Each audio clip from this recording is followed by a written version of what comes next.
1965 से लेकर 70 तक जब मैं महाराष्ट्र में था तो मुझे ये देखने को मिल रहा था कि अंबेडकर की चलाई हुई मूवमेंट आहिस्ता आहिस्ता वो फेल होती नज़र आ रही थी। तो उसके फेल्योर के काफ़ी कारण मैंने ढूंढने की कोशिश की, तो मैं इस नतीजे पर पहुंचा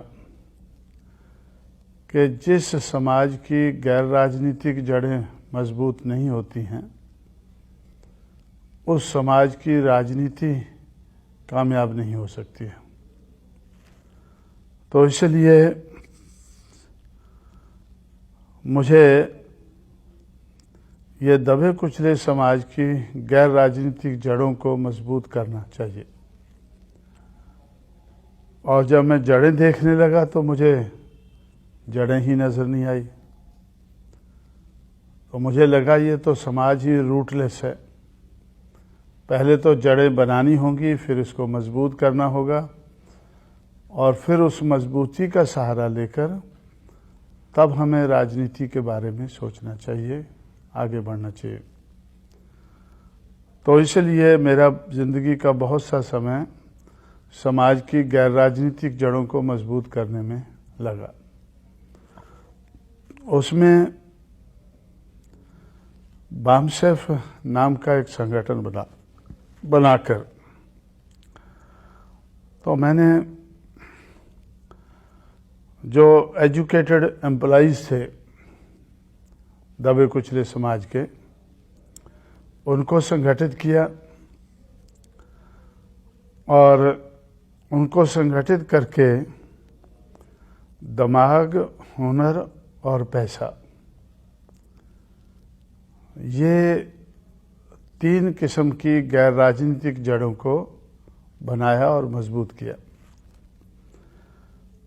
तो मुझे ऐसा लगा कि ये मूवमेंट को कामयाब बनाने के लिए दिमाग का होना ज़रूरी है, हुनर का होना ज़रूरी है, पैसे का होना ज़रूरी है। तो इस तरह से 3 किस्म के जनरेटर बनाकर तो मैंने बात को, मूवमेंट को आगे बढ़ाने की कोशिश की। और जब ये गैर राजनीतिक जड़ें कुछ मजबूत हुई तो फिर मुझे ऐसे लगा कि भाई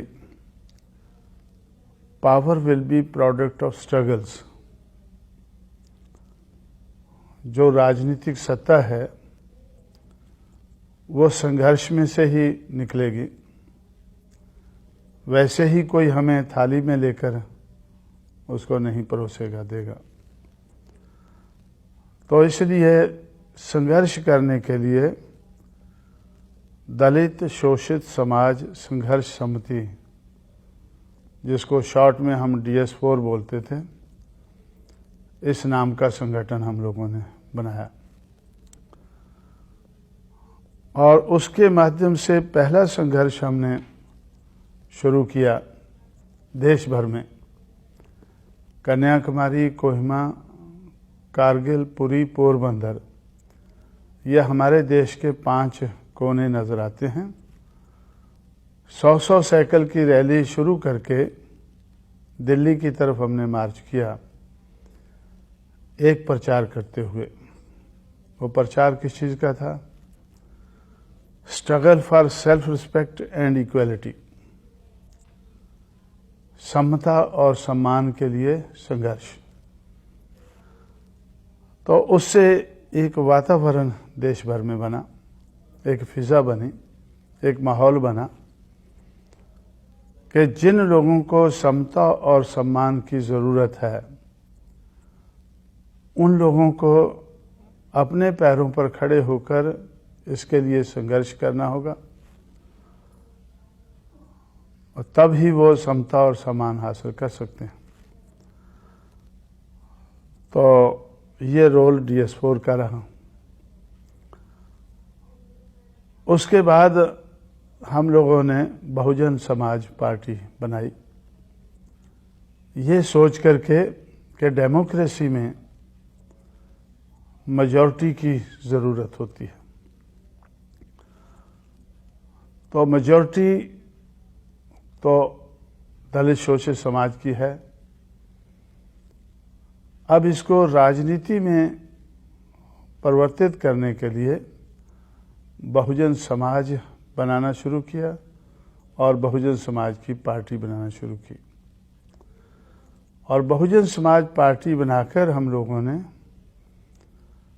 तो दिमाग, हुनर और पैसा के जो जनरेटर बनाए थे उनका इस्तेमाल करके संघर्ष करके राजनीति में आगे बढ़ना शुरू किया। तो बहुत देर तक लोग ऐसा सोचते थे कि इस किस्म के संगठन बनते हैं, थोड़ी देर चिल्लाने के बाद खत्म हो जाते हैं। लेकिन हमने पहले ही ये प्रिकॉशन लिया था कि ये whatever we have to attain, we must be able to sustain। जो हमें हासिल करना है उसको बनाए रखना है। तो इस किस्म का प्रबंध हम लोगों ने किया और मूवमेंट आगे बढ़ती गई। तो मूवमेंट, इसमें जो मूवमेंट बनाने में जो सोच है, विचार है या विचारधारा हम लोगों ने बनाई है, उसमें मुझे बहुत कुछ करना पड़ा है। लेकिन इस विचारधारा को अमल में लाने के लिए मेरे जो शागिर्द हैं, मेरे चेले हैं या जिनको मैंने तैयार किया है, तो वो लोग इसको अमल में लाने के लिए मुझे बड़ी मदद कर रहे हैं।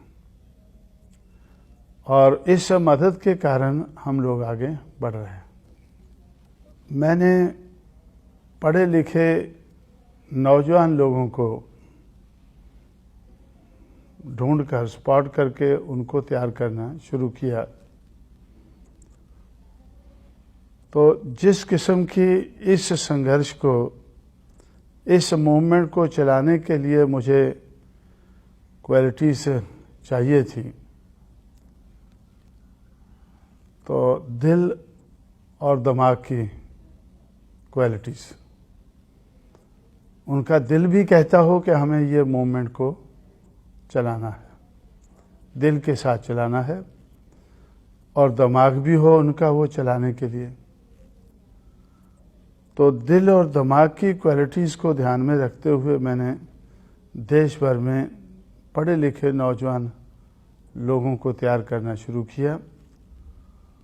और वही दिल और दिमाग की जो क्वालिटीज़ है वो मायावती में काफ़ी बड़े पैमाने पर मुझे नज़र आई। और समय के साथ साथ जैसे हम आगे बढ़ते गए तो वो क्वालिटीज़ डेवलप होती गई और उस डेवलपमेंट के कारण उनका जो रिज़ल्ट है वो अच्छा निकलता गया।